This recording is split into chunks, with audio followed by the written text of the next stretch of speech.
everybody. Thank you for checking out this episode of Raised on the Radio. I am one half of this show. I am Colt Brocado, my good friend Patrick Blair in Zoom Lane. As usual, this is Thursday night. So Saturday, we actually got to see each other in person, which was weird. That's been how long since that happened? Why was that weird? Because I'm not used to being able to see you in person. It hasn't been that long. It's been a while. What was the last time we seen each other in person? I don't know. Exactly.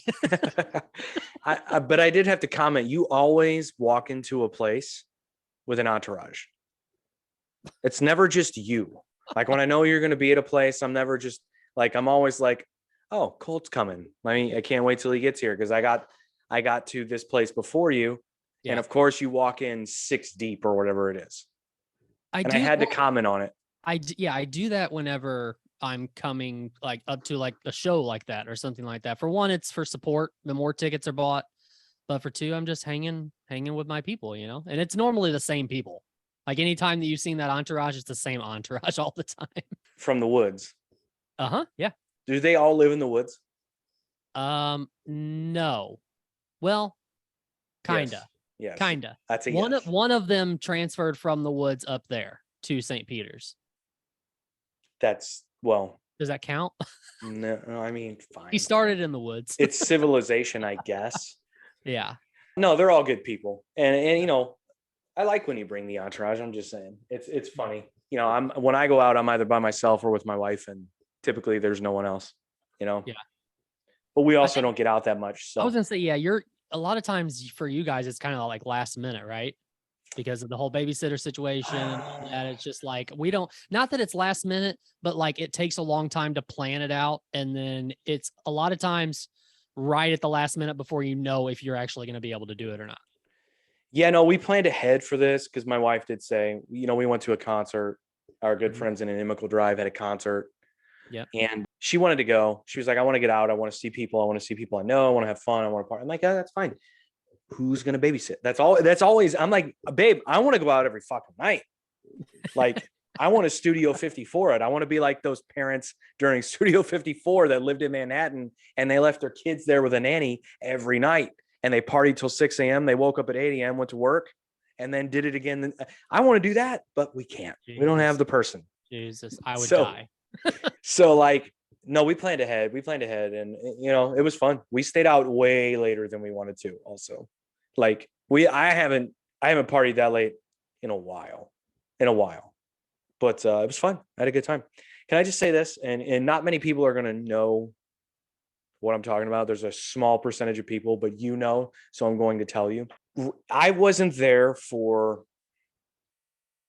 20 minutes before somebody came up to me. This dude came up to me and he goes, dude, you're that dude. Or he goes, I know you. And I go, maybe. And he goes, wait, are you someone's brother? And I go, I am, but I don't know if you know my sisters. That's what I said. How confused were they when you said that? And he goes, oh no, I was thinking of a dude. And I go, oh, you think I look like Joel? And he goes, yes, dude, you're identical. You look just like him. And you guys dress alike. He's like, I thought you were him. And I'm like, no, not the same. But funny story, he did come to my wedding reception and my uncle from Texas thought he was me. Wow. So I don't feel, you're not an asshole. That's what I said to him. I go, you're not an asshole. Even my own family member thought he was me. But then it was so funny after that happened, how many people, so actual people to come up to me and grab me or say something to me, be like, oh, you're not, okay. But they for real had to stop my conversation and say something to me. And then after they were done, the amount of people that were walking by, when my brain latches onto something, it's game over. I felt bad for anyone talking to me after they were done playing because I was not listening to you. I was paying attention to people walking by me and stopping and looking at me being like, oh, it's Joel. No, it's not. And then walking away. Several people, dude. I would say a dozen would stop and be like, nope, not him. I don't know. I don't see it. Joel, you're handsome, but I don't see it. I don't know what to tell you. So first question, what'd you think of that show? Oh, it was awesome. I mean, yeah. I mean, Good for them. I don't know what you can say. I mean, at this point, no, it was great. It was great. I really like that venue. And That was gonna be my second question. What's your thoughts about that venue? Have you been there a couple times, or is that? no, that's my first time there. Oh, And really? it's a cool venue, but I don't want to talk about the venue. I want to talk about them. Okay. But I want to be careful about what I say. But Okay. I'm gonna say what I initially thought anyway, even though I don't want to. It's not me. Well, I'm just gonna say it. That's the most people I've ever seen show up for them at any show. That's their show. Yeah. Am I wrong? No. You've been to their last several shows, right? Yeah. It's Yeah, I would great. agree. I It's would great. agree. It was amazing. I mean, I guess the last show that I seen them was at Diamond Music Hall, the same place, and it was not near as packed as it was. So that one was after you and I no, saw I'm them sorry. at I'm sorry. Red Flag. You're well, It doesn't matter. It doesn't matter. I don't You know. agree. I You don't know. agree that that's the most people they've brought to a show, correct? Well, okay. So the reason why I'm going to say I don't know is because of the venue size. Like there may have been more people at Red Flag when we seen them there, I don't but think so. because the place was so much bigger. I don't think so. It's hard for me to tell. Okay. Maybe, but I don't. And maybe that's why they did that venue, because it's, but I don't know. It just felt. I'm trying not to be insulting. It just felt bigger. It just felt like there was more. Yeah, there was more. I don't know, but good. I'm happy for them, man. That's awesome. Yeah, for sure. Yeah. Yeah, good show, man. I had a good time and was really, like I said, really happy for those guys, man. And they just got added to. I don't know if you saw. They just got added to the Sunday lineup at Incarceration. Yeah, I did see that in Ohio, which is pretty cool. Big Yeah. festival like that. Yeah. So Yeah. they're clearly, when you have the right people on your side, things happen. right? They are living proof. All this shit that I've been saying this entire time, they are living proof. DIY is cool, but when you have someone who can make some fucking moves for you, that has an influence, that has some sort of thing going on, dude, it doesn't compare. But what is it? doesn't compare. What does it take to get those people? Just money? Not necessarily, man. I mean, again, it's right place, right time. It's every artist is different. Every label / whatever is different. I think the timing of everything is different too. I mean, I don't want to talk about them because I don't know their situation, but me personally, I have been in those situations before, signed to a label, signed to whatever, and like they promise you or they try to do a lot of things for you, and it's not always, for me anyway, it wasn't always exactly what we wanted. It was so funny. I went to a family reunion a couple weeks ago, and I don't know if I talked about it on the show, but it was one of the hottest days so far of the summer, and it was just fucking madness. And of course, one family member, that fucking usual family member, stops me. He's like, I love the last song you put out. That's great. And I'm like, oh, thank you so much. And they were like, hey, remember when you were in that Fireball commercial? And I'm like, well, I wasn't in the commercial. My music was in the commercial, but yes. And then they just started talking about it. And I go, oh yeah, that was because of that situation we were in, And that was one of those things that we didn't even really like promote that hard or like talk about that much. Mm-hmm.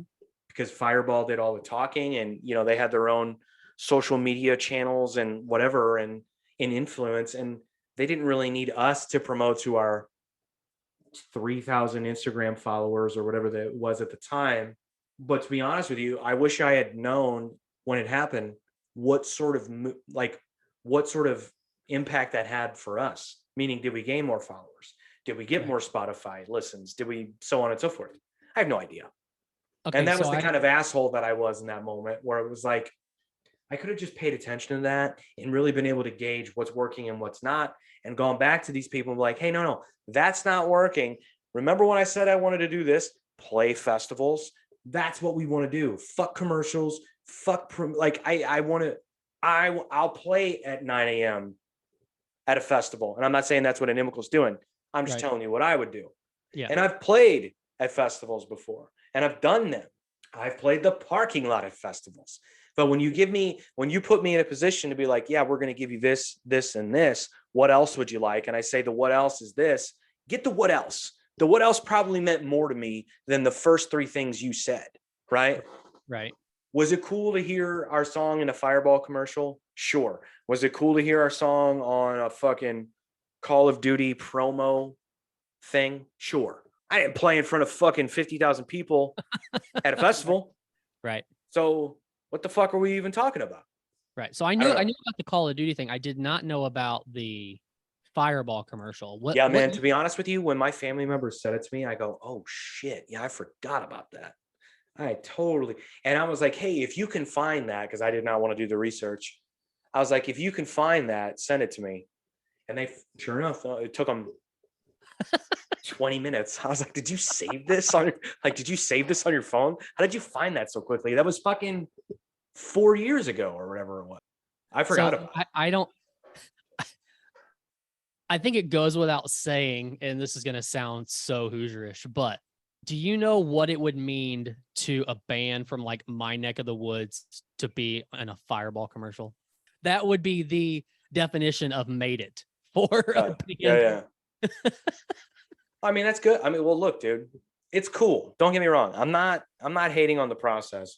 And I, by all means, am not telling you these stories to get away from Inimical and what they're accomplishing right now. But, you know, it was cool. Yeah, absolutely. Yeah, but there are levels to things that are what I think artists consider success. You know, there are levels. You work to a certain level. For me, it was always about the live show. For me, it was always about playing.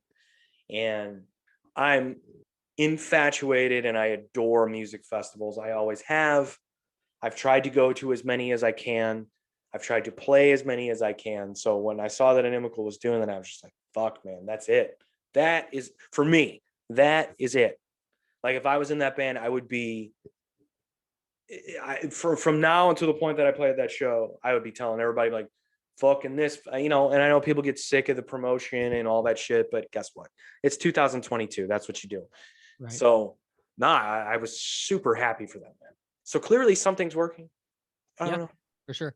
I don't know. Going back to that venue though. So when we were there Saturday, a buddy of mine that was part of the Entourage, I want to know what your reaction would have been, because around, I don't know, midnight or so, while DJ Patrico was I still there? I think so. Yeah, you were. He was, doing his spinning on the ones and twos, if you will. My buddy asks me, what would Patrick's reaction be if I go up there and ask him to play Is This Hollywood? Not good. Not good. I just said, I don't think I would do that. I was like, it's up to you. He's right back there, but I don't know. Maybe, there could be a point, there could be a possibility that at that point you were gone enough that it wouldn't have made a difference. Like you wouldn't have even known that your song was on. First of all, I was definitely not gone that night. I knew I was well aware of what was happening. Okay. Second of all, I'm never too gone to know when that stupid song is playing. Okay. Let me make something very clear to you. Okay. No, I mean, it would have been, I would have walked outside, but you guys could have had a blast. If that would have happened, would it be going through your head who did this? Or would you have an idea of who did it? I probably, was it the same person that I've been like, I don't know, 2 hours before that, I've been like, I love that song. I'm like, oh, thanks. I know. Was it the same person? Oh, I don't know. Were you even there for that conversation? Did he tell you that? No. Did he tell you that? I would have known. I would have known because. Oh, okay. Yes.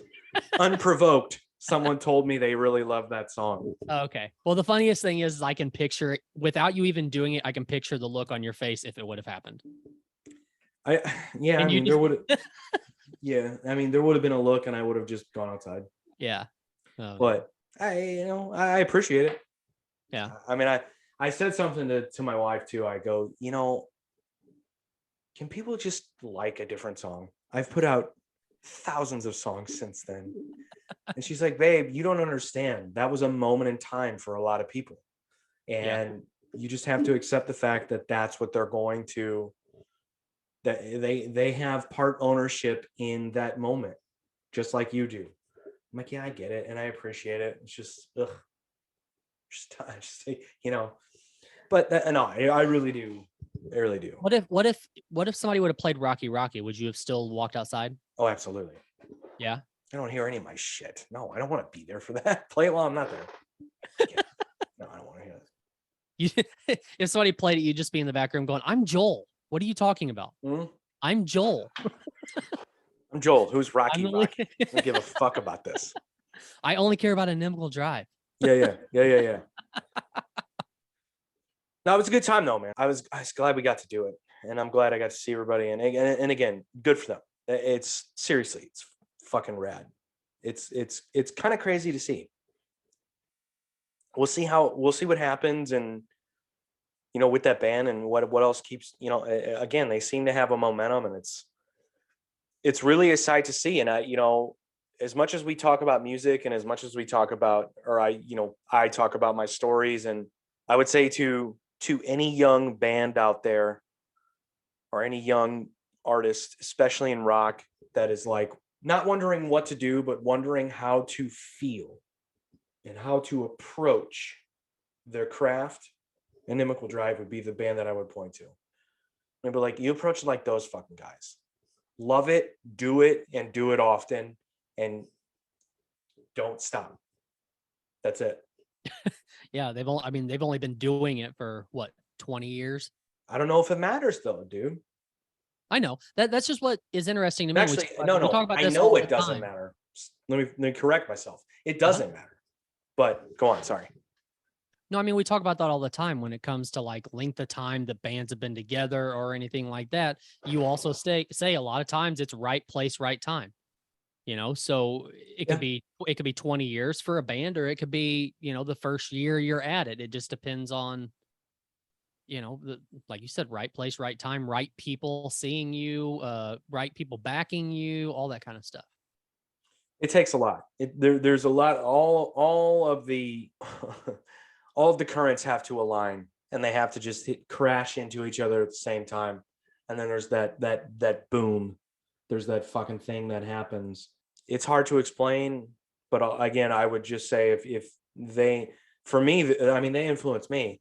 And so for someone who hasn't been doing it a long time like I have, I would say use them as an influence again as to how to approach the game, and how to approach, how you treat what you're doing. Treat it with love, treat it with fucking passion, treat it with like this desire to keep doing it.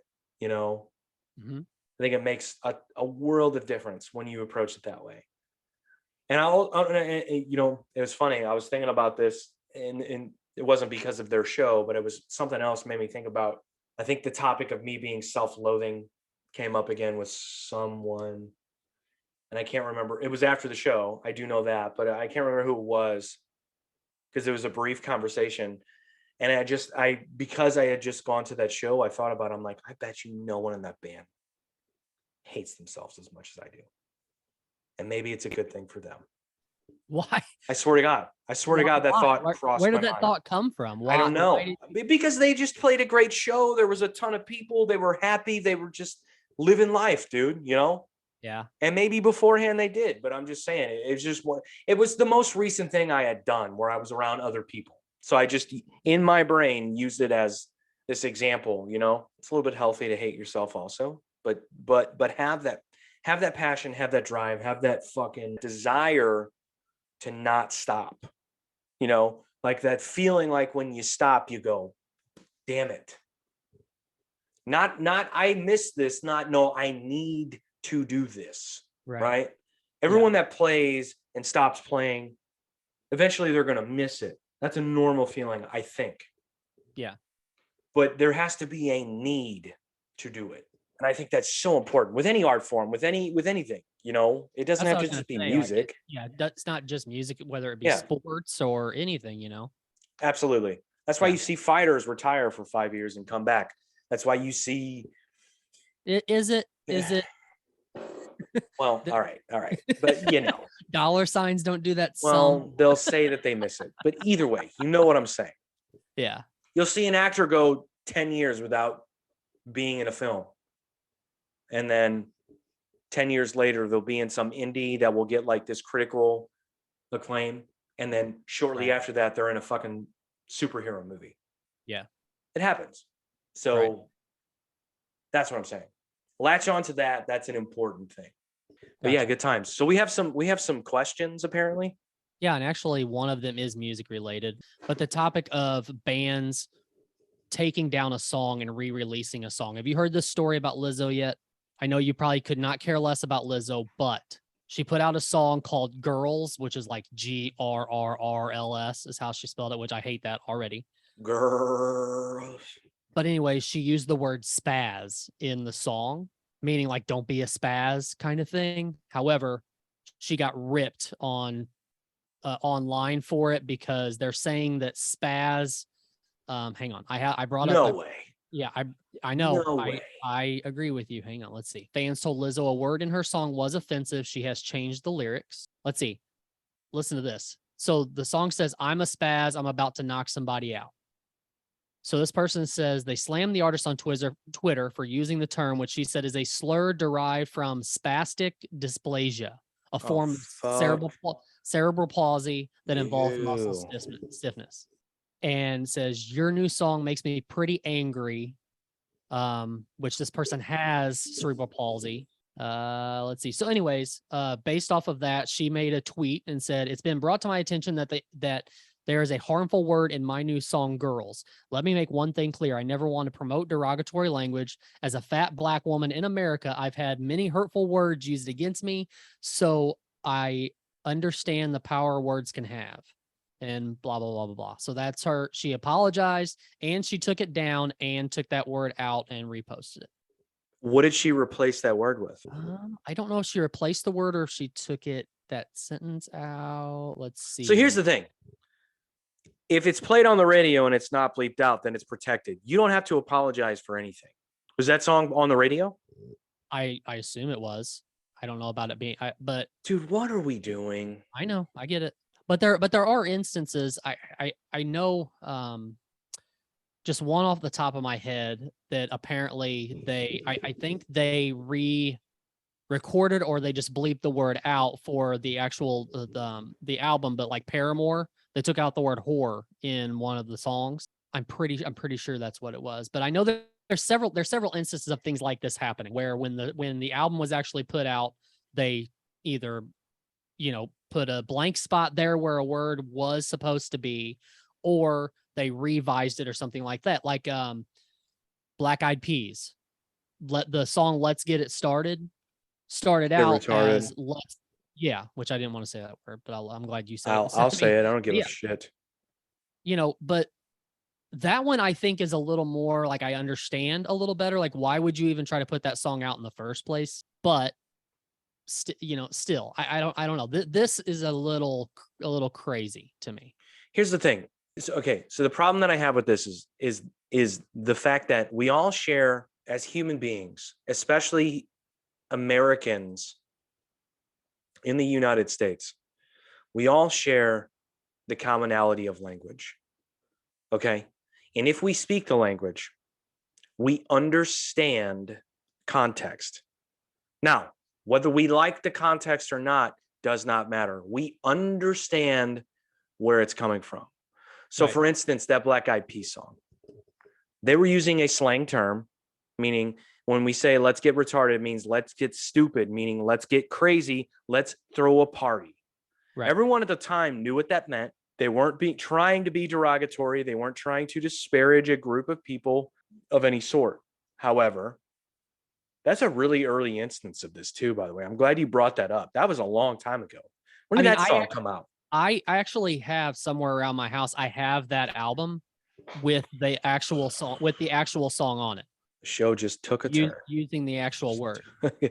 Good for you. It was the Ella Funk album. I know that for sure.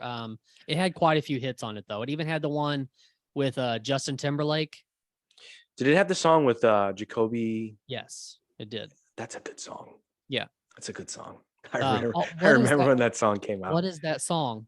That's gonna drive me nuts. Anxiety. Yes. Anxieties. That's a Same good song, rivalry. dude. Yeah, that is a good song. Anyway, so we all share that and we understand context, but for some reason now, people don't want to agree or they don't want to admit that they understand context. It's just about the overall I'm offended thing.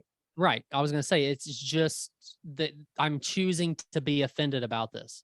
There's so much out there right now, especially where like in cancel culture, where it's just like, you don't have to be offended by this. You're choosing to be offended by this. Now, there are Yeah. legit things out there that are happening, people saying legit things that do not need to be coming out of their mouth.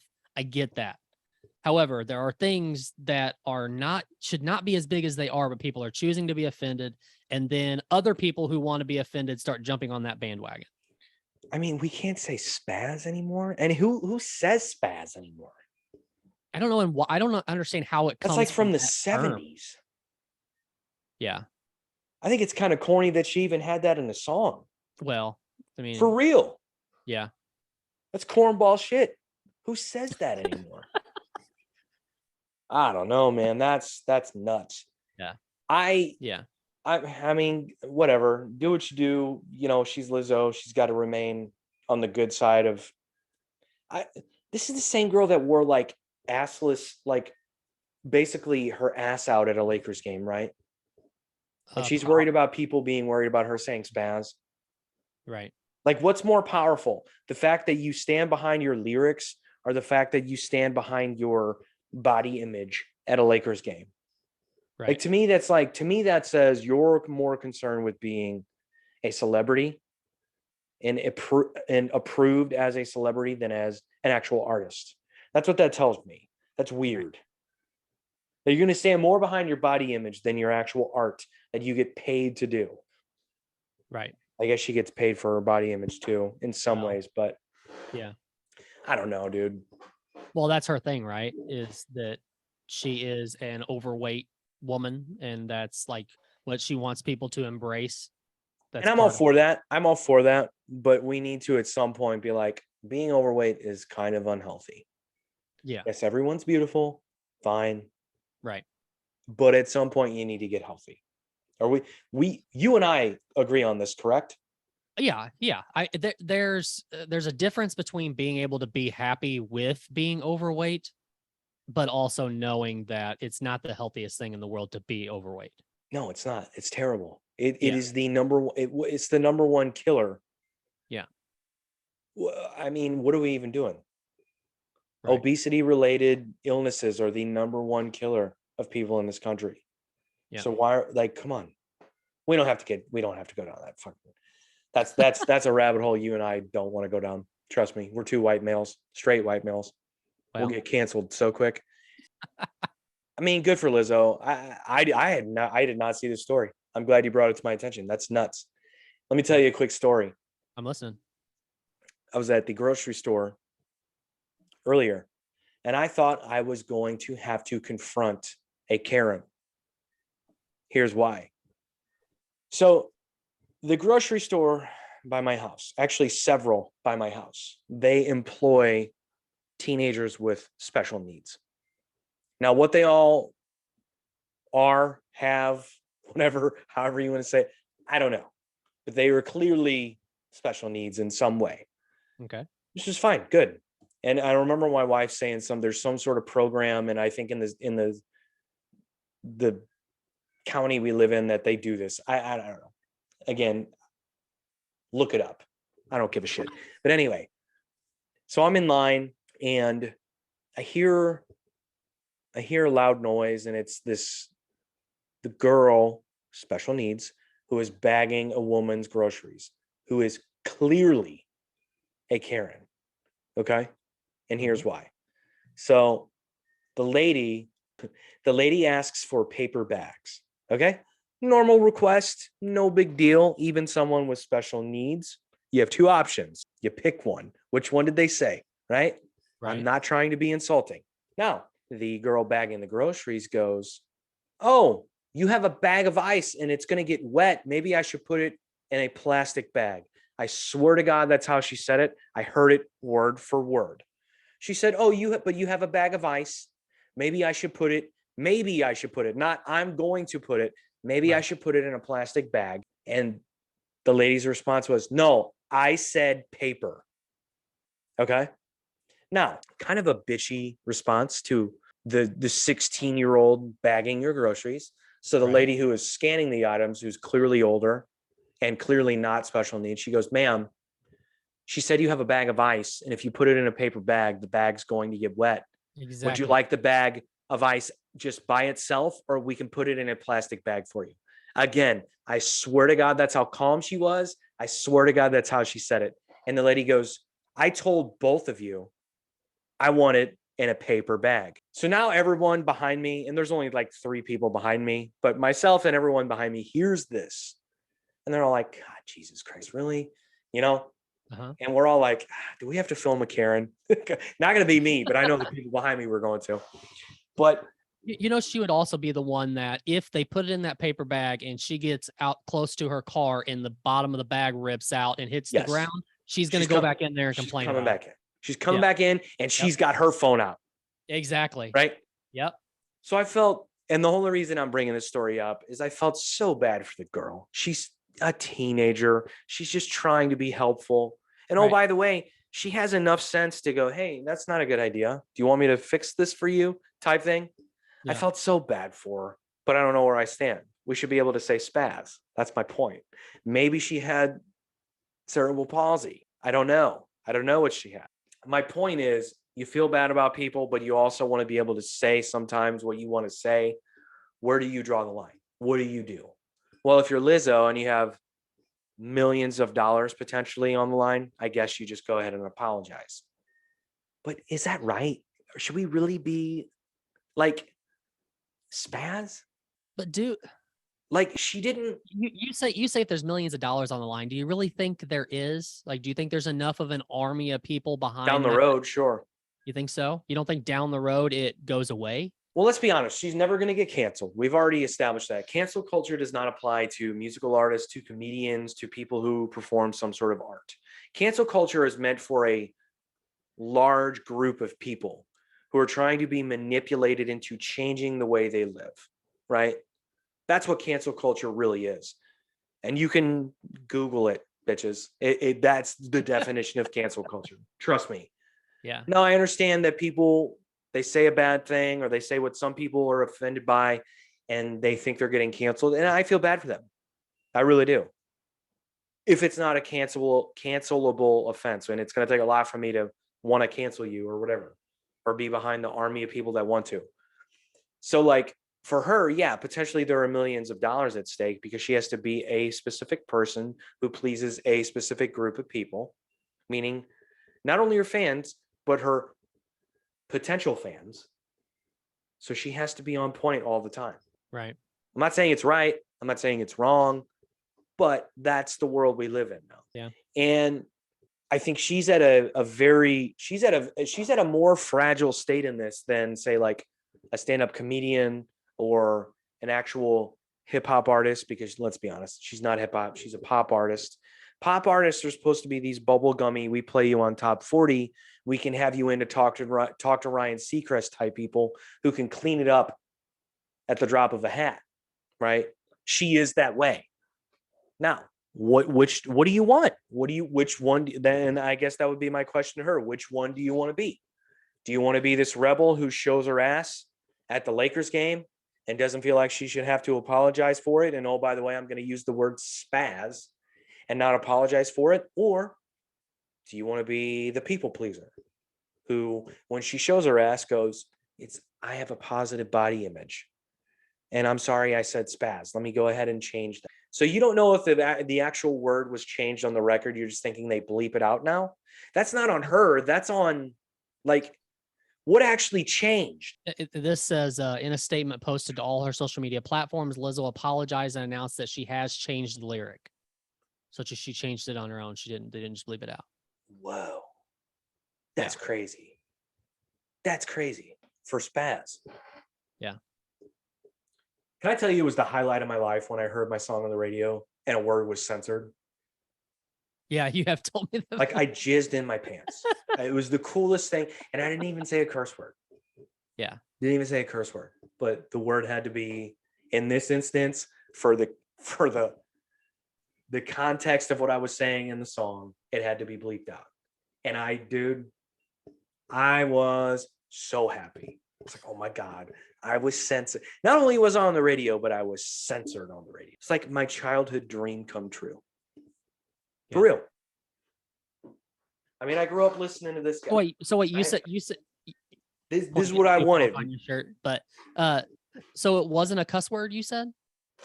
No, it was the word wet because of how it was used, I guess. Yep. And I did not cover Crazy Bitch. It was a cover of Whatever You Like. It was our cover of Whatever You Like. Yeah. By T.I. And he has that line that gets so wet, gets so tight. Right. Bleeped it out on the radio. Our version. So, well, I don't know. So I guess I have my curiosity lies with, okay, so like Papa Roach has a song. What's the I don't know what the song called. It's called off the top of my head, but it's like he says, "You're my heroine." And that's bleeped out on the radio when it's played, but it's it's actually on the album. So I'm curious, does that matter to an artist? Why if they know it's going to get bleeped out on like radio play, why not change it to something else? Oh, fuck that. Or does it matter? Yeah, no, that doesn't matter. That doesn't matter. And that's what I'm saying. That's why it's so bizarre for her. Like, why not just have it edited on the radio? You know, have it censored on the radio and call it a day. Like, to actually change what you're saying and what the meaning of that line is or whatever. It's a little bit weird, but it's not the first time. I'm trying to think of when this has happened before, and it has happened, but radio edits are a common thing. Yeah. So you make the radio edit version of a song, it's fine, but if you don't mind being censored, you get censored. I think it's cool because the people go, "Oh, what did they say?" Well, you know, not anymore. It's 2022, but in 2010, it was like, "Oh shit, what happened? What word was said that we couldn't hear?" Right? Right. Is this still a thing? Like, I'm pretty sure Walmart used to not be able to sell records that had cussing in them, or they had to be all edited versions on any albums that they sold. That might have been a thing. I know there were specific stores that only sold the clean version. Yeah. And that was a huge thing too. You know, people fought against the explicit lyrics label on records, you know? Yeah. To me, as a kid growing up in that era when that started, I was a young kid. I mean, I was probably too young to understand what was happening, but later on when it was still fresh and new, I thought it was cool. Like for someone who would take the bus to the record store and buy a record. Yeah. The fact that I was buying one that had that label, I was like, oh my God, I am the most rebellious 10-year-old ever, you know? But I get why they wouldn't want to, or I get why we shouldn't be. And that's where it got really tricky too, because at first they wanted to start censoring like lewd behavior, but then the lewd behavior became, well, now we want to censor, you're talking about murder and things like that. And now we're censoring, you want to talk about taking down the government. And now we're censoring you, so it became these levels of things that people had to talk about and people had to sort of rally against. And I think at some point artists were just like, fuck it, put the label on there so we just want to go about our business at the end of the day. Right. But then there's also artists like Eminem, which I know you're not a fan of, but there's songs that he's put out and then they put out a radio version of it. And I'm like, this is a different song. Yeah, it's silly. Like, this is terrible. Why did you even, for one, why are you even trying to play it on the radio? Yeah. And two, he knew when he put this out that this isn't going to get radio play. But I mean, I guess in the music industry, it is looked at as a good idea. Well, if this can possibly get put on the radio, that's a good thing for you. So let's put out a little bit of a cleaner version. But yeah, I mean, if it gets radio play and it blows up, who gives a fuck what's bleeped out and what's not? Right. I remember when Rough Riders Anthem came out, and I heard the original version, and then oh my God, they started playing it on the radio. And I was just like, it's not even a song. Everything, every other word is Right. bleeped out in this song. You can put any of my songs on the radio and you can bleep out 3/4 of it. I don't give a fuck. Is most of the hook in there? That's fine. That's totally fine. So we started this. I said, what questions are there? And then you said, you brought up this. So did someone actually ask that, or that's just something you knew about? No, that was actually a Oh, topic. He wanted to know okay. about what our thoughts were on doing. Yeah, So those are my thoughts. I don't know. Which person do you want to be, Lizzo? I don't know how deep we want to go into it, but Uh-oh. he wanted to know our opinion on 80s and 90s era sports versus now professional sports, like what our thoughts are. And we talk about football and basketball mainly. I mean, besides I guess MMA, but of course MMA it doesn't go really that far. I'm trying to think of like basketball and stuff. There's always the comparison between like Michael Jordan and LeBron, or even Michael Jordan and Kobe, things like that. But football was like a major difference from then to now, right? And I know, Different world. Different yeah, world. I mean, I know a lot of it has to do with the rules that have changed from now, from back then to now. But just overall, do you think in professional sports in general, do you think that sports have gotten more lax, or do you think they've got like players have gotten like I think over time players have gotten better. That's just what happens. Like they get better over time. However, I think I think players are going to get better over time no matter what. That's just the advancement of sports and things like that. That's going to happen. Training gets better for players, even at a lower level, middle school to high school and stuff like that. But as far as like how tough players are and stuff, I think that definitely changes. And maybe it's not really a bad thing that it has changed the way it is, because these players can play longer now. Their careers can last longer because they're staying healthier, because they're not getting, hit in the head all constantly and things like that. But I don't know. I think there's positives and negatives, I guess, when it comes to like players now versus players back then, I guess. Sure. Yeah, well, I mean, it's definitely different. People are more athletic now. Yeah. That's just the evolution of man, I feel. And you could do it from decade to decade. And people used to say this in the 80s. Let's compare the 80s to the 70s. Like, oh my God, Right. everything has changed so much. People used to say in the 90s. I think with football, the people, what did we say, 80s versus 90s? No, 80s and 90s era Versus versus now. today? Yeah. Yeah, football was different. Football, Yeah. they were just different people. Now, Yeah. they might not have been as athletic, but they were just different people. Ronnie Lott had his finger cut off mid-game so he could keep playing. Do what? I don't know that story. Ronnie Lott from the 49ers had his finger dislocated so bad, it was either you need to leave now and go have surgery and we can try and repair this thing, or just have it fucking cut off and you can keep playing. He chose to have it cut off and he kept fucking playing. Are you saying that's Guy, something they wouldn't do now? no, no. I love Myles Garrett to death. He's my dude, but he's not playing with a finger missing. They were just different people. Yeah. Now, are the football players of today more athletic, more speed, more power, more everything? Absolutely. But the game has been dumbed down so much because of that. True. These guys use their own heads as weapons. Right.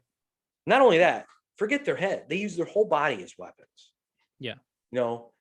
I can't even imagine, because there are specific positions that not even in the 90s, like 10 years ago, football players would play in football that have been outlawed now.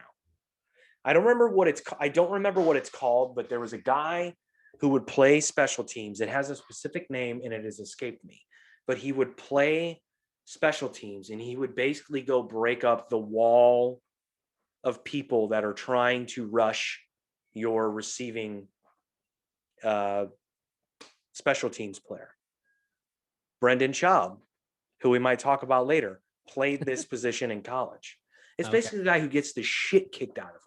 Right. on every special teams play.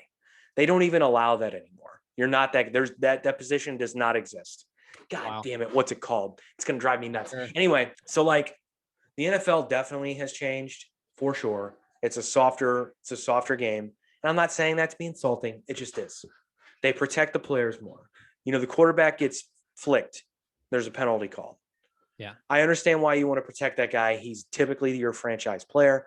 There's a lot of money riding on that guy's health. You want to protect him. Fine. And the NFL has been, let's be real clear about the NFL too.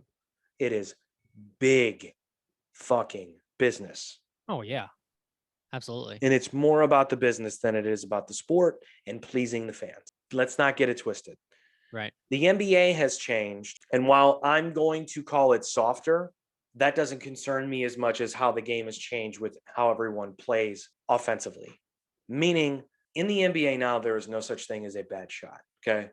In the 80s and 90s, players would get taken out of games for taking bad shots. Right. Shots that did not benefit your team, meaning you didn't have players in position to rebound your shot. Right. You didn't, it wasn't taken into consideration during that offensive series how the team could run back on transition and get a fast break. In today's NBA, it's a fucking shit show. Shoot the ball from wherever you want. It doesn't care if we have rebounders. It doesn't care if we have people back on defense. If you make 27% of those, you're going to be a hero. Right. Now, fuck me if I'm wrong. The Golden State Warriors just won, and they have 3 guys on their team that just shoot it from anywhere. Okay? Yeah. Now, that series, I think the Celtics gave it to them more than they won it. That's just me. I watched all the games. That's what I saw. Yeah. That's what I saw.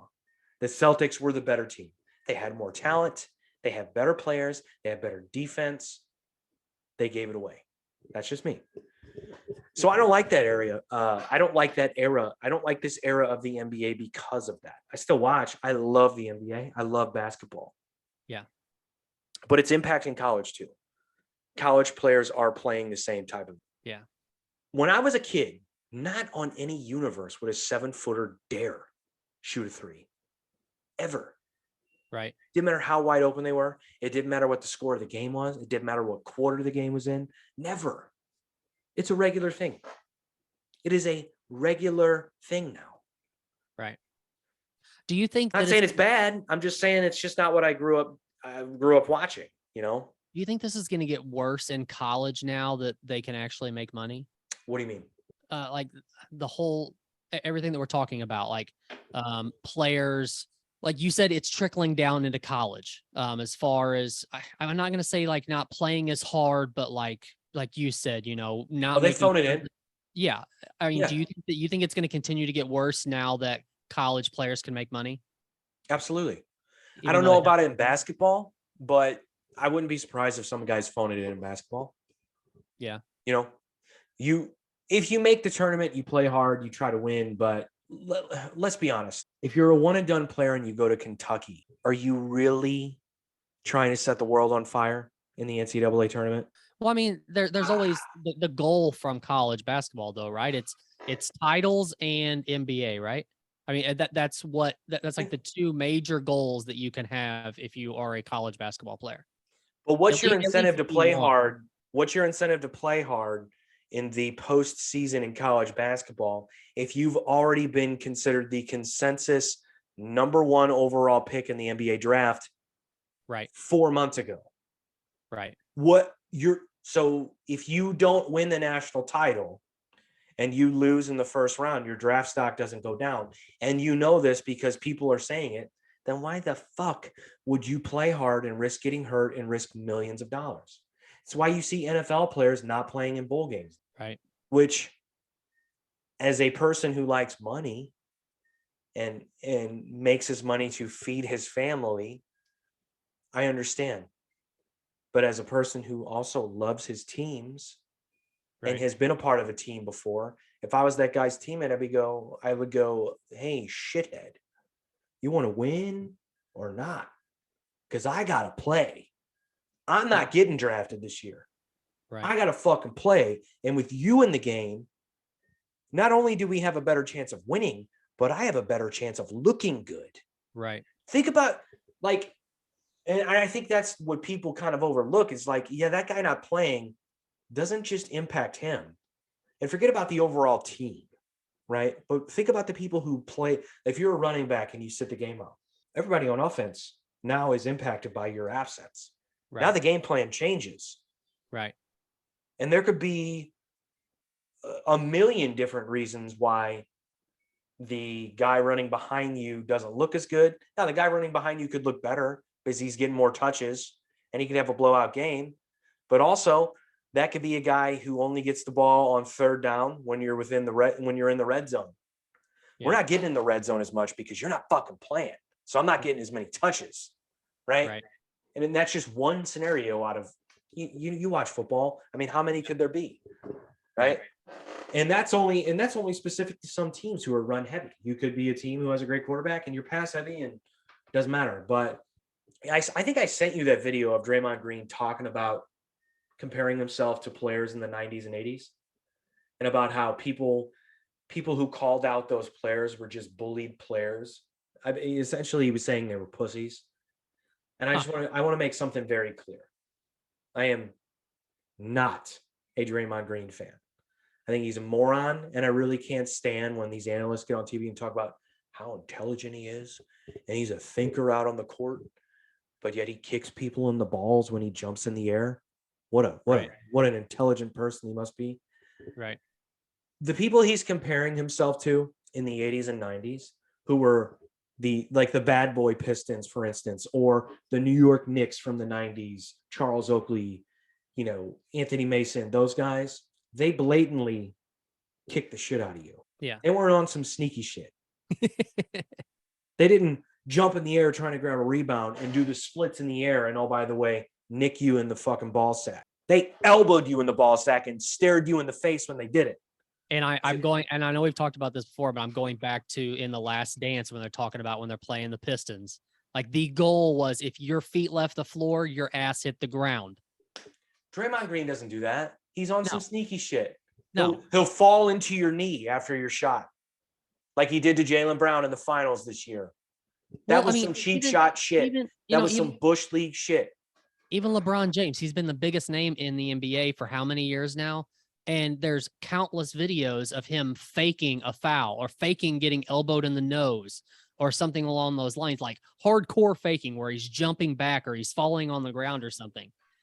Like, there's going to be video of that. Like, why do you fake that? Just to get the foul? Yes. Can you imagine Michael Jordan ever doing that, or Scottie Pippen ever doing that, or Dennis Rodman ever doing that? No. Well, Dennis Rodman was a flopper, but well, okay. it was different. It was different. Yeah. Dennis Rodman wasn't a scorer. True. He was trying to flop to get the foul, to get the ball back for Michael Jordan to score or for fucking Isaiah Thomas to score. Yeah. But also he was a dirty player and he was unapologetic and it was in your face. It wasn't some sneaky shit. Yeah. So when Draymond Green talks about, oh yeah, people who compare me to those guys in the 80s and 90s, well, the people who bitched about those guys back then are just, they were bullied. It's like, no, dude, you're not the same as those guys. You're not. Right. I'm sorry. It's different. The NBA has just become, again, while I love it, it's just become it's just a different league. And that's why I always hate the arguments about who's better, Michael or LeBron, or who's better, Steph versus this guy, right? It's all different. There's evolutions to it. And I honestly think the same way about the NFL. People like when every year there's a good running back who's lighting it up and they'll bring up Barry Sanders or they'll bring up Walter Payton or, these guys. And I go, guys, it's different. It's just different. Yeah. It's just different. Now, I'm not about to talk shit because I have one of the best running backs in the league. And I think this coming season, he's going to be the best running back in the NFL. So I ain't about to talk shit about his game. I'm just saying it's different. Yeah. That's all. It is. And with baseball, whoa. I think we have to go for now. Look, the athleticism and the skill level is different because I think baseball players today aren't necessarily growing up playing one position or being one thing. They're doing it all. And that's how they're learning to play baseball. Now, when they get to the major Okay. leagues, they have refined those skills and they have found one thing or one place to play in the major leagues. I think in the 80s, especially, not so much the 90s, but in the 80s, especially, you had a lot of guys that we don't know what the fuck he is right now, you know? Yeah. And then he gets to the major leagues and they go, we still don't know what the fuck he is, but he gets on base. He can hit with runners in scoring position, right? Doesn't have a lot of power, but he can hit with runners in scoring position and he can play defense late in the game. So we're just going to call him our third baseman for now, right? We don't even know. Like you saw that a lot more back Yeah. then. Yeah. And that's cool. You know, I think you have to go way further back in baseball because Yeah. baseball, again, I hate this saying, but it is America's pastime and it Yeah. has been the sport of our country for the longest time. I don't look at the 80s and 90s and compare them to today because my favorite player of all time flourished in the 90s and a couple of my favorite players of all time flourished in the 80s. I go back to like the Babe Ruth era and like people that compare players today, like don't compare Aaron Judge to Babe Ruth. I'm sorry. Right. They're different human beings. Yeah. And forgive me for telling a joke that a million people have told, but Babe Ruth did not play against fucking people of color. So I ain't even trying to hear it. I ain't even trying to hear it, dude. Yeah. What's that joke that in Trainwreck, Colin Quinn plays the dad in Trainwreck, and he's like, "There's an 11-year-old girl in the Dominican right now that could strike out Babe Ruth in his prime." I ain't trying to hear anything about Babe Ruth. Like, stop with that shit. And even Daniel Tosh, I don't even think he's a sports guy, but he had a joke about, you know, people talking about the era of baseball when, like, and this is when Daniel Tosh was like popping, but like the era of baseball during that time versus like Babe Ruth and shit. And he was like, I'd like to see Babe Ruth hit a fucking CC Sabathia slider. Get the fuck out of here. He's Right. like, it's a different thing. So that when it comes to baseball, which by the way is my favorite sport, that's what I compare to. And I really get sick of the purists like comparing people to Babe Ruth and comparing people to Ty Cobb. And like, it's like, what are we doing? We're comparing Mike Trout to Ty Cobb. Like it's a Right. different, Mike Trout's head is bigger than fucking Ty Cobb's body. Like, what are we doing? You know, I said a while ago that MMA is a little bit of a different thing because it didn't really go that far back. But how old was Pride? That was early 90s, right? No. Well, mid 90s to early 2000s. Yeah. Okay. So I guess it was like the 90s era. Man, I don't know. I don't know. That's a good question. We'd have to look that up. I don't want to speak out of turn here. some of the fights back then though just were absolutely ridiculous. Oh, insane. Insane. Yeah. And you couldn't see them live. So you would have to watch, they showed reruns on like Fox Sports and shit. Oh, is that how it worked? That's what I remember it being. You know, obviously at the time when they were showing them too, I had nickels to my name. So I wasn't buying a pay-per-view for anything. Right. Yeah, I remember watching, you know, Crow Cop fucking fighting. And I remember when Kevin Randleman knocked out Crow Cop. You know, it had already happened, but this is before social media and everything. So I didn't know that it happened. And I remember watching it on Fox Sports or whatever it was and being like, oh my God, he did it.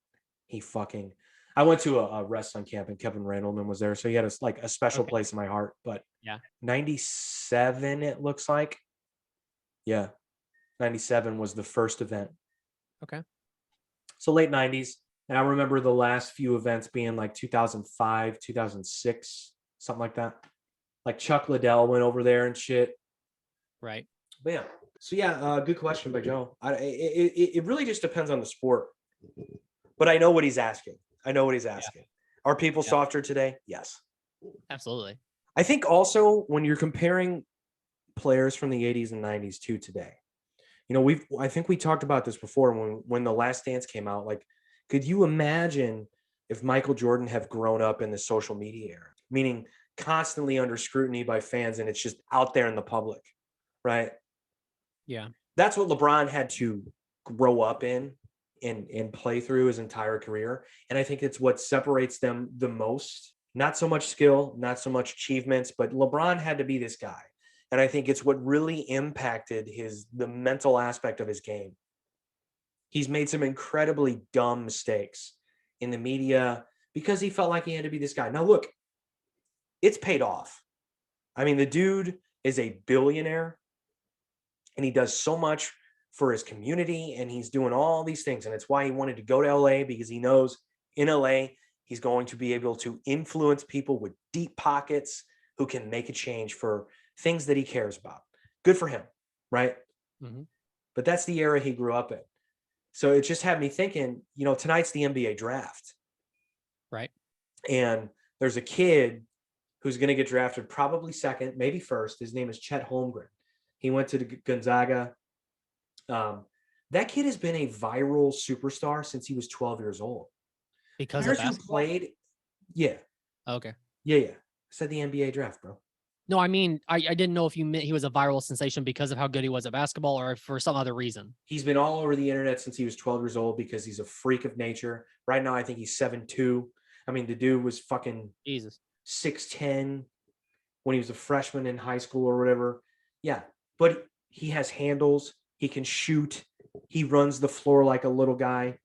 He's a freak of nature. But that kid's been on the internet since he was fucking a teenager. Yeah. Players in the 80s and 90s didn't do that whole aspect of the game. There was no Ball is Life. There was none of these fucking YouTube channels that are pumping you up when you're a kid. You had to prove yourself when you got to the NBA. Right. When you're Scottie Pippen and you go to Central Arkansas University or whatever, wherever he went, nobody knew who the fuck he was. He had to prove himself in the NBA. Right. Chad Holmgren, he's going to get drafted second tonight. He could have a mediocre career, but he'll be okay. If Scottie Pippen tanks his rookie year, bye-bye. Right. See you later. Chet Holmgren's going to last at least 5-6 years, even if he is a dud. He won't be a dud, even if he is, though. I think that's the biggest, that's a huge difference. And not only for the NBA, for football players, for baseball players, everybody. MMA fighters, it's a different aspect of what they have to go through mentally in their preparation and how they treat their wins and how they treat their losses and how they treat their endorsements, all that stuff. Right. That's a huge difference to me.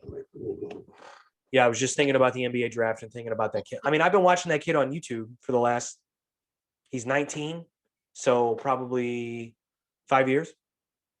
Easily. So speaking of the NBA draft, did that Timmy, he was Gonzaga too, right?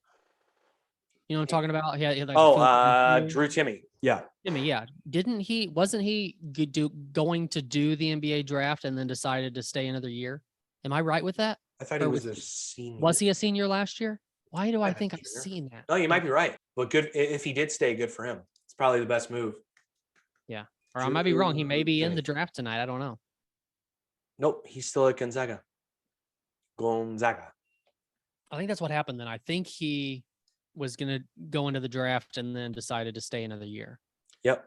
Gonzaga forward Drew Timmy announced on Wednesday that he will withdraw from the 2022 NBA draft and return to school for his senior year. Good for him. But shoot, you don't see that often. Right. You already have 3 years in. Do they still have the policy of you have to at least do 2 years of college before you can do the draft? 1 year. One and done. Oh, it's 1 year? Oh, 1 year. One and done. Okay. The top 3 picks of the draft this year will be one and done players. Yeah. And then the way that things are looking, the number 4 pick will be Jaden Ivey. He was a sophomore. So that's, they're all fucking 19. Right. It's like, it's so ridiculous, dude. It's crazy. Yeah. I mean, these kids knew though, like they knew when they graduated, they were like, I know what's happening here. I've got to do a year in college and then I'm going to the draft. That's it. Yeah, these kids know. I mean, Chet Holmgren was being called an NBA lottery pick when he was a sophomore in high school. Right. Like it's crazy. That's very specific to the NBA and to college basketball, but I like it. It's entertaining. I enjoy it. I'm excited to see where EJ Liddell goes. Local kid, went to Belleville, played at Ohio State. He's supposed to be a first rounder. We'll see. Oh, I went to Belleville. That's pretty cool. Yeah, Belleville East, I want to say.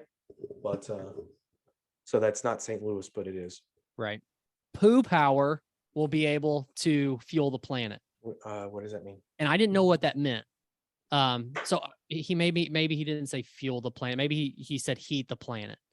But I actually looked this up. I just typed in poo power into Google, and this is actually a thing. Okay. And there is, let's see. This comes from theguardian.com, and it says thousands of homes in southwest London could soon be warmed by the waste from their local sewage works as part of England's first poo power district heating scheme.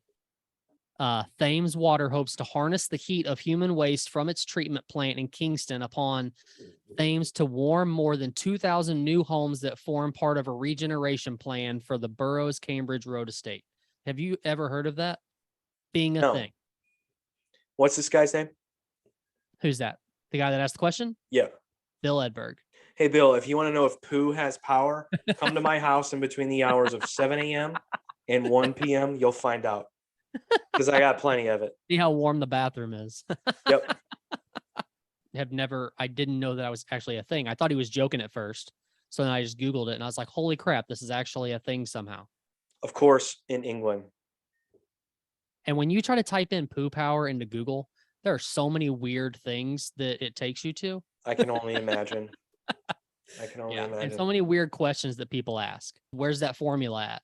And he's talking about this huge baby formula shortage, which I guess you haven't been through. Do you have any friends or anything that have young ones that are dealing with this right now? Yeah, they have twins. Oh, snap. That sucks. Yeah. Like under one? Just had them. Jeez. Yeah. That's scary. Because this facility that shut down, which have you followed this at all? The whole thing about the plant shutting down, and that's why we have this massive shortage. The FDA shut the plant down because they were saying that they were left uninspected because of COVID, and when they came back in, they were doing like a lot of stuff that they shouldn't be doing, and this, that, and the other. Well, then they were down for like a month, and they got them back up and going again, and then apparently the place flooded, so they were down again, and they're going to be up again. But I'm just, Can I stop you real quick? Yeah. Is there only one plant on the universe that is responsible for all of the formula that we get for our babies? I mean, there's a few, but apparently this was the main one. The main one. Yeah. What does that mean? What company is like? this? I don't think there is near as many as you think. Let's see. FDA gives update on. How could there not be? There are more babies. Abbott Sturgis facility is what this place is called. Where is this at? Sturgis, Michigan. So you mean to tell me in Sturgis, Michigan remains the only plant that produces our baby formula? I mean, they're not the only. I just think more women need to start using them titties. That's all. Well, that's a funny joke, but there's a lot more to it. I'm sure. Oh, it's not a joke. I mean that in all aspects of life, women. Don't worry, we won't get in trouble. It's really a pretty big deal, and I know he asked this question because he has a young one about the same age as mine. Yeah. We are lucky enough that we were able to get enough that I think is going to last us until he turns 1, and then when he turns 1, he switches over to milk anyways. Right. So we're not going to have to worry too much about that. Small side note on that though. So as far as milk goes with your kid, when he turned 1, did you just do like whole milk? Still on whole milk. He's still on whole milk? Yep. Has that ever worried you? Because like for a grown adult, like whole milk is not the healthiest thing in the world. Because like there's so much sugar in it. Yeah. And a lot of fat and stuff that's not necessarily needed. They need the fat. I know they do, but I'm just curious because I know there's sugar is not great. It doesn't make me happy, but yeah, it will eventually get them off milk in general, to be honest with you. Right. Well, and that's where I am because when I was a kid, dude, I drank milk like it was going out of style, like several gallons a week. I would eat lasagna and wash it down with milk, bro. I would eat fucking grilled cheese and wash it down with milk. I would eat ramen and wash it down with milk. Fucking shit on a shingle at milk. Like, yeah, that's all I drank. Believe me. I was the same way, man. Yeah. Oh yeah. I loved it. Oh, dude. Now I'm like, if I drink any milk at all, it's gonna be like almond milk or cashew milk or something. I haven't had a regular glass of milk in 10 years. No, it's been a long time. Yeah. Easily. Right. And you know, if you can get raw milk, if you can get real milk, I don't have a huge problem with that. Mm-hmm. I think there's some there are some benefits, but with him, with my son, I'm not worried about it. We'll wean him off of it and it'll be fine. I'm not too worried about it. It is a shit ton of sugar. And a lot of people like, just drink. Like, people don't even understand. Like, I think a lot of people like don't understand how much sugar is in just everything. Everything. Even like I think the biggest misconception is like fruit juice and stuff. Apple juice is packed with sugar, dude. It's not like they just got juice straight from an apple and Oh. gave it to you. Like it's all juices, man. And half the juices aren't even like, the majority of it is like artificial stuff. It's not even. And I hate it too because I Yeah. fucking love OJ, dude. Yeah. That's another thing. Milk and OJ in a fucking cup right there in front of me during breakfast. Right. Didn't matter what my breakfast was. As an adult, as a drinker, fucking screwdriver. Woo! Man, dude, you start your day off with one of those or your drinking time off with one of those. Oh my God, it's the best. Can't do it anymore, man. The fucking sugar just destroys me, dude. Yeah, but dude, even like if you don't get real bacon, if you get shitty bacon, it has sugar in it. Like, how did we get sugar? What did you do to it that it has sugar? Go to next time you're at the grocery store, look at like the cheapest bacon you can find at the grocery store. It will have, it's not a lot of sugar. It's not like eating a fucking Snickers, but what I'm saying is it has sugar. And you're going, how the fuck does bacon have sugar? It shouldn't have any sugar. Right. But it does. It's the fillers and all the bullshit the preservative bullshit they put in it to sugar's the worst, man. Yeah. We grew up listening to the word preservative all the time, and I never really thought about what it actually is. Like I was just like, oh yeah, it's got preservatives. Everything has preservatives. Like you never think about like how unhealthy those preservatives actually are and what they are actually doing. They're just like letting your stuff be good for longer. Yeah. Yeah. Yeah. Which I mean, I guess, back in the day when stuff was being imported on, ships that took a lot longer to get from one place to another, I guess it was maybe something they didn't really think about as much as we do now. Probably not. I mean, yeah, well, no, definitely not. But at the same time, when it comes to sugar, we just never thought about shit that had sugar. Right. Like, oh, I'm eating fucking Raisin Bran. It's good for me. No, it's not. It's fucking, it is a bowl. Like, you might as well just put Kit Kats into a bowl and pour milk over it. Like, that's what it is. I was just thinking about that earlier. I insane. swear. I was watching a commercial came on and it was Tony the Tiger and Frosted Flakes. And I was just thinking, as uppity as this commercial is, and you got this tiger and he's like all these kids involved, they're like playing soccer and stuff and everything. And I'm like, what are we doing? Like that, it's a bowl of sugar that Frosted this is what Flakes we're are promoting. so good, though, They're man. so good, but So still, that's good. what we're promoting God. to kids. That I would ejaculate if I had a bowl of Frosted Flakes right now. I would ejaculate and then not wake up tomorrow. I would have to call off work, but it would be great for like 5 minutes. Jeez, man, that's a pretty epic situation you got Dude. going on. What if you had a screwdriver in front of you with it and Oh my God. a glass of milk? You're not going to hear from me for a couple weeks. Telling you. Yeah. I'm going to play this. I'm not going to play the video. I'm just going to play the audio. I got this queued up. I want you to listen to it. And then I'm going to see the anger on your face. And then we're going to roll in and we'll bring it back in next week. Are you ready? Why do I always have to be the angry one? That's what I want to know. Jake Paul, he keeps saying he wants to fight you. Do you want to fight him? That could be very interesting. It could be interesting. I never took it really serious, but yeah, that could be really Do interesting. you think he is skilled enough to make it something that you might actually want to do? He's skilled enough. Yes, I'm gonna give it to him. He's skilled enough because he's winning. Uh-huh. You got, even if he's fighting guys that your guys don't believe are good enough fighters, they should be able to beat him. Right. It gets Right, but they worse. can't. Just so you know. So he's beating people who really he shouldn't really be beating. We got to give him that credit. He's beating people that he really should not be beating. Right. And he's doing good, man. For a guy that he's just doing it, and this is good. And he's doing so much good for boxing. This guy got 70 million people following him every time he fights. Right. Yeah. The champions in the world don't have that many people following them. So what he's doing to boxing is just sensational. No one should be hating on that. They should just care. Let's just fight him. He's helping everybody get money. So Why are people mad at him? So that's something you might be interested in. If everything's possible, yeah. But it gotta happen this year. And then if you beat him, will you beat other YouTubers? Will you go after? I just thought I know what your opinion is on this, and I just thought it was interesting to hear from one of the best boxers of all time what his actual thought is on this. No. First of all. Just no. First of all, no. Not one of the best of all time. Okay. Oh, come on. I said Not- one of. I didn't say the best. He's not one of the best oh, of all whatever. time. Yes, he is. No, he's not. Okay. Okay. One of the greatest runs of all time. One of the greatest Okay. championship runs of all time. He's not one of the best of all time. Let's make something very clear. You can't have a temper tantrum in the ring and bite someone's ear off who's beating you and has already beaten you and be considered one of the best of all time. I'm sorry. Okay. So I take nothing he just said seriously. And I typically don't when it comes to Mike Tyson. Now, does he know how to fight? Absolutely 100%. Could he beat the shit out of Jake Paul? 1000%. But do I care about what he just said? No. Okay. Give me your thoughts. What do you feel about what he just said? First of all, where are these 70 million people that he brings in every time he fights? I'm sorry. I didn't hear that there was a Guinness Book World pay-per-view record of 70 million people watching his fights. What the fuck is he talking about? I mean, that's a pretty large number.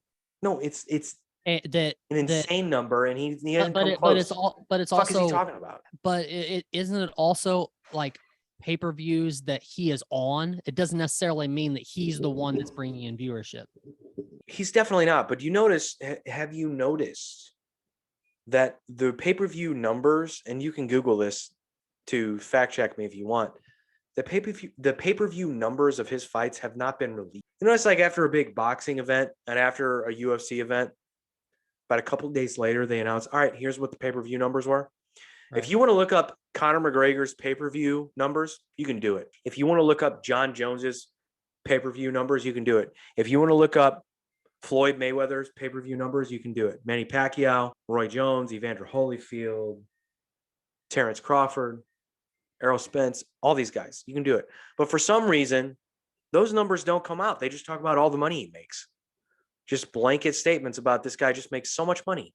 And he brings so much money in, and all the boxers are feeding their families because of him. Not the promoters, not the organizations, but him. Jake Paul is responsible. Isn't So insulting. is it Nate Diaz that's in the mix now that they're talking about? Nate wants to get released from the UFC, Which and he wants to fight Jake Paul. But wasn't there was some kind, I thought I seen an article, maybe the article was just bull crap, I don't know, but I seen an article where it was saying like Jake Paul is willing to face Nate Diaz in the octagon based off of these stipulations or whatever. Oh God.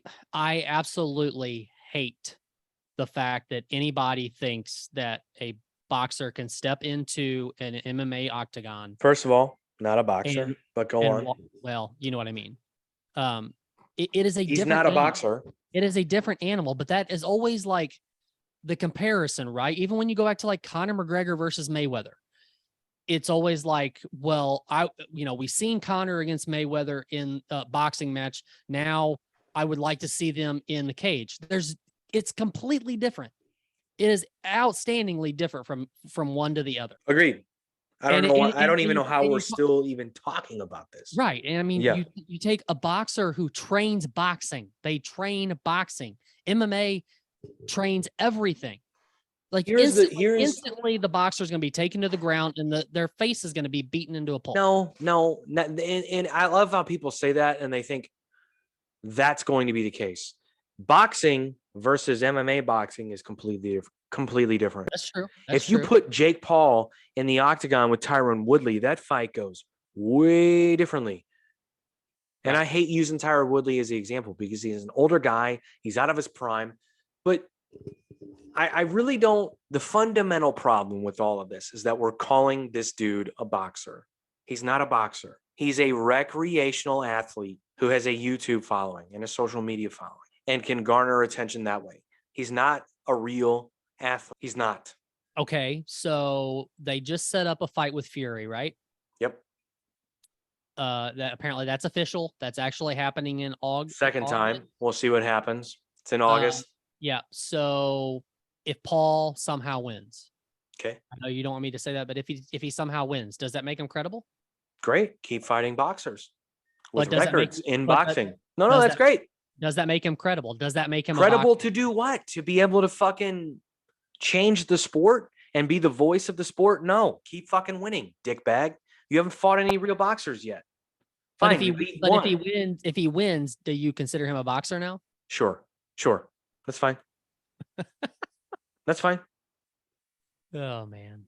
But here's the thing, I'll consider you a boxer, and if you want me to keep considering you a boxer, keep fighting Right. guys who have professional boxing records. I mean, Tommy Fury i- does. in my Tyron Woodley didn't. Ben in my Askren didn't. personal opinion, if he fights Fury, there's no going back at that point. Nope, you're right. And that's why. Whether you win or lose, it doesn't matter. Well, if You he fought- loses, there's going back. Uh, If he loses, he go but- back. He could but go if- back but and if you- fight but if- Anderson Silva but- or somebody like that. yeah, but if you lose, you proved that you actually fought a boxer and you lost, and now you're putting your tail between your legs and you're going back to fight people who aren't boxers anymore. But how badly does he lose? Does he lose the same way Tyron Woodley lost to him the first time they fought? A bullshit decision? Then no. I mean, it doesn't really say anything. Let me tell you something, dude. Here's the thing. If Conor goes to decision with Floyd, our world is turned upside down, and you and I are not even having this conversation. Believe me. Believe me. Do you know why?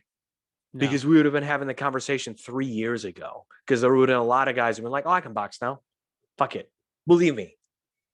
Do you remember when all that was happening? Like Stipe called out Anthony Joshua and fucking like there were tons of UFC guys who were like, yeah, I could go box and I could hold my own.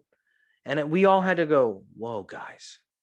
Whoa. Let's slow down. It's different. But you notice the boxing guys weren't being like, yeah, Anthony Joshua wasn't like, I'll get in the octagon and I'll kick Stipe's ass. He never said that. Right. Because that would be preposterous. That would be insane. You would get taken down, and I am using it again in this instance, you would get taken down and pummeled to death. Right. It would be horrible. But not only that, he would get just fucking worked over on the feet too. You were talking about leg kicks, we're talking about clinches, we're talking like all the stuff, dude. Come on. Yeah. It's upsetting to hear Mike Tyson say that, but he's not one of the greatest of all time. So yeah, I said it. I'll say it again. I'll say it 1,000 times. He's not one of the greatest of all time. Okay. All right. You're not hurting my feelings. You act like you're really digging in deep on this. I'm like, okay. No, there were a lot of people who will be offended by that. And I just want to say, well, go watch some of his fights. He's not the greatest of all time. Yeah. Okay. I respect him. I respect his opinion about boxing. I don't respect this one, but I'm never going to.